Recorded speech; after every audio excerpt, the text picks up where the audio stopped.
Create a fusion composition, add it to the timeline and go to Fusion.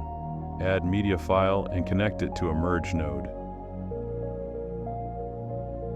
Add a background node and set alpha to 0. Go to the first frame and add a polygon. Draw an arbitrary polygon outside, set its size to 0 and add a keyframe move to the desired end of the animation. Set the size to 1 and expand the polygon so it fully covers the text with some margin. Connect the polygon to the blue input of the merge node. Enable invert so the mask hides the text. Adjust the mask and soften it.